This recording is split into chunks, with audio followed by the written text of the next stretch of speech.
the key to success in meditation is focus. You have to focus your mind in the present, in the here and now. You should not focus your mind, you should not let your mind drift to other things. Always be focused with whatever you are doing at the moment. If you're walking, just be focused with your walking. If you are eating, focus on your eating. If you are washing, bathing, sweeping, whatever you do, focus your attention, your mind at that particular action in real time, now. Okay. Don't do something and then think about other things at the same time. Like you might be sweeping or washing and then you start thinking about what will you do tomorrow or what you did yesterday. This is not practice. The practice, you have to be here and now. This is what we call the development of mindfulness. In the Four Satipatthana Sutta, I'm not sure if you ever read it, the four foundation of mindfulness. The Buddha laid out the way to focus your mind. Be with your activity, with your physical bring your mind to be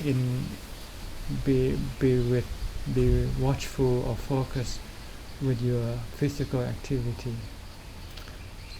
Be here and now.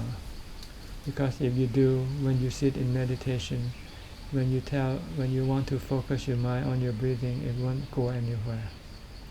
And if your mind can be focused continuously on your breathing, your mind will come to peace very soon, very quickly. And when you have come to peace, you will have experienced a kind of happiness that you have never experienced before. You will find that this is the real happiness. This is what we all been looking for. Something that will stay with us. Something that we can always have at any time we want. Once we become adept with the practice. So what you should do, you should develop this focused ability first in your daily life, from the time you get up to the time you go to sleep. As soon as you get up, focus right away at your body. Look at your body. Where is the body now? Okay, it's lying down. Okay, what do you want to do next with the body? You want to get up. Okay, just focus on the body. You want to stand up. You want to walk. You want to go to the bathroom. Just be with the body at every instant. This is to prevent your mind from running here and there. Because if your mind keeps running here and there, it will never find peace. It will never stop thinking. But if you can focus your mind, then your thinking will be gradually under control. You can stop your thinking. If your mindfulness, your ability to focus is strong enough. But if you feel you cannot focus yet, there's another technique. You can use a mantra, like the word Buddha. Just repeat Buddha, Buddha, and watch whatever you are doing. Because sometimes you're watching what you do, but at the same time your mind still wants to think about something else. Then you should use the Buddha to bring it back. Just repeat Buddha, Buddha inside mentally, just to prevent your mind from thinking about other things. But should you need to think, you can do that also, but you should stop doing other things. You should stop doing whatever you're doing. Sit down or stand and then think. If you want to think, you want to make some planning, what you want to do today, tomorrow, so forth. You can think. But when you have thought out everything that you have to think, then you should come back to focusing your mind at whatever you do again, without thinking about other things. This is the first step. It's not the entire step.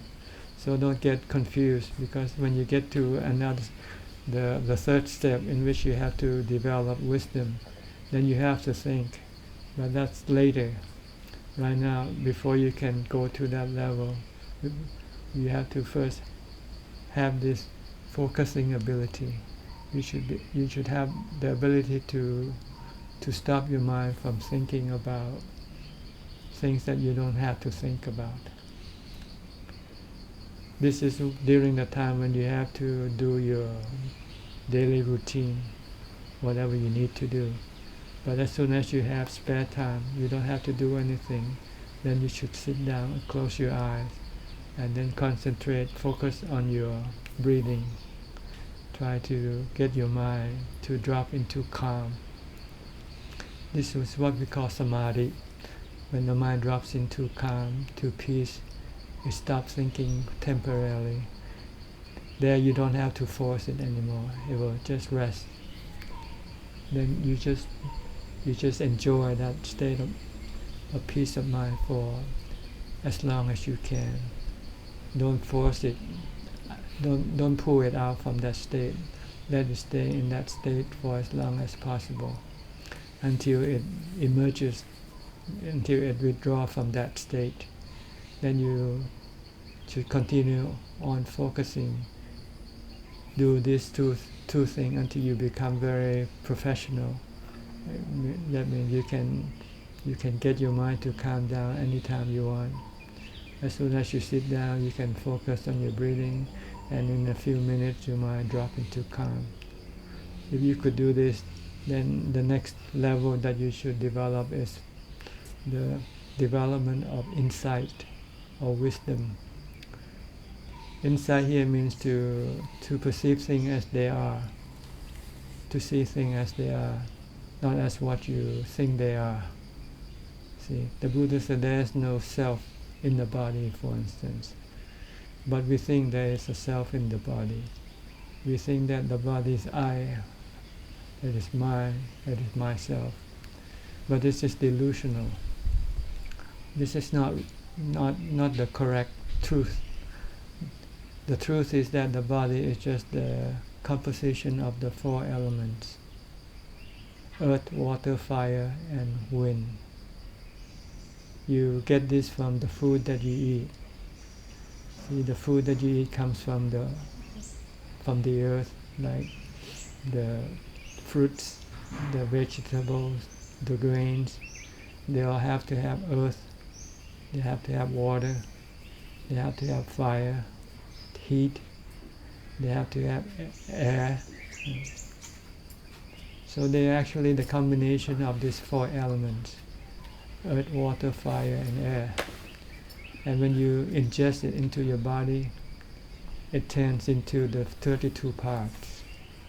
It becomes the hair of your head, the hair of your body, your skin, your teeth, your nail, and all the internal organs. See? So this body is just is composed of the four elements. And when this body stops working, stops functioning, the four elements will disintegrate. They'll go separate ways. When you die, when the body dies, the first two things that will leave the body are the air, the wind element, and the heat element, the fire element. The body becomes cold, and the air is the smell that comes out of the body. Then later on, the water will come out of the body. The liquid part will come out of the body, and eventually the body will just left with the hardened part, which we call the earth part, like the skeleton, the skin, that's all dried up. And if you leave it long enough, it will decompose and go back to the earth. This is what we call the development of insight. You have to train your mind to think in this manner in order to be able to see that the body is not you. You are the one who is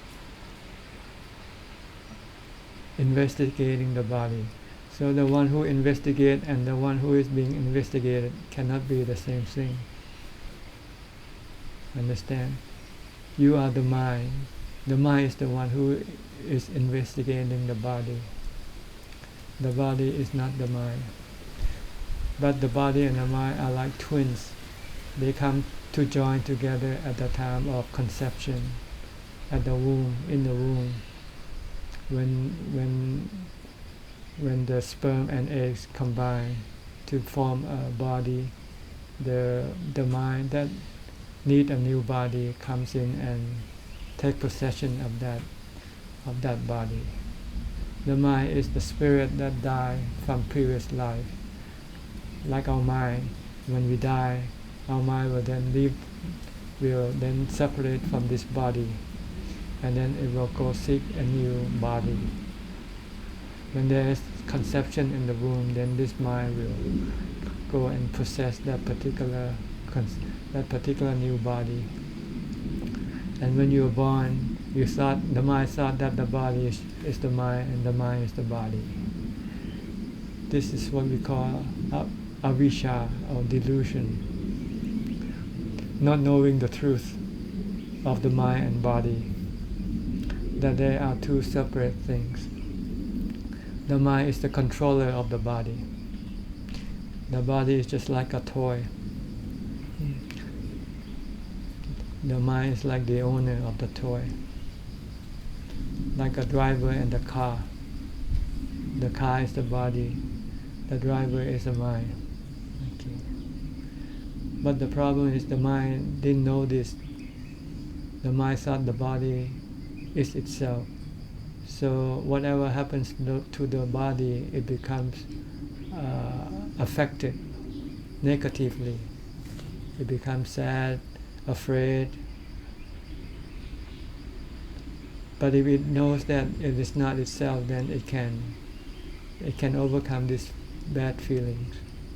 If you know something doesn't belong to you, you won't be affected by what happened to it, right? If you know that car is not yours, whatever happens to it, it doesn't affect you. But if you think that car belongs to you, then if something happens to it, then you will be affected. That's because of your delusion, your ignorance, not knowing the truth. So this is what we call insight. We have to teach the mind the true story. And then we have to keep reminding it at all times. And then when whatever happened to the body, we should leave it alone. We should not worry about it. Because if you study the course of the body, you will know that the body will eventually get old, get sick, and die. So no matter how you feel about it, it will still happen. If you're afraid of getting old, getting sick, getting die, it will happen anyway. But if you know that it is not you, then you will not be affected by whatever happens to the body. This is just on the intellectual level. You have to take it up another step. You have to put it to the test. You have to subject your body to all sorts of hardships. Like becoming a monk, you are not allowed to eat 3 times a day, for instance, because the body don't need to eat 3 times a day. The body is like a car. You can fill the tank up 1 time. You can eat 1 time and fill enough food for the rest of the day. The reason why you eat so many times is because of your desire for enjoyment. You don't eat for your body, but you eat for enjoyment. This you don't want to do because this is the wrong way of. This is the way of being addicted or attached to your body.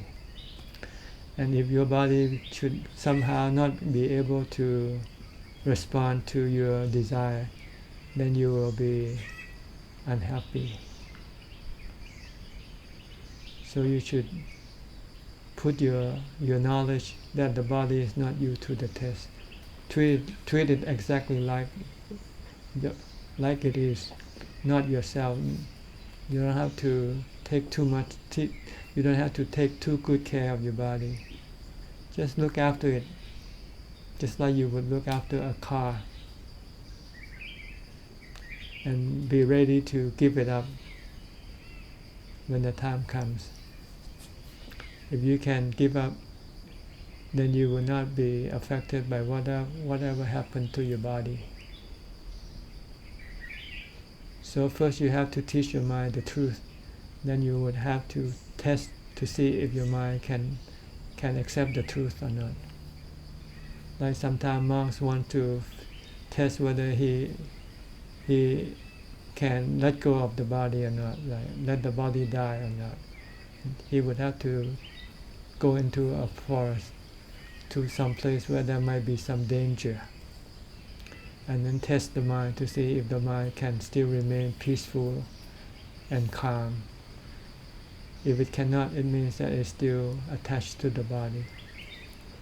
Then it has to somehow teach the mind at that particular time that by being attached to the body will create this very bad feeling, this feeling of fear. But by accepting that the body is not the mind, and the mind ready to let the body go, if it does that, it will become peaceful. So this is the test that eventually we all have to take. First we have to teach the mind first. But this is like on the theoretical level, like in the classroom. Once you learn the knowledge, then you want to apply that knowledge in real life, in real time. Okay?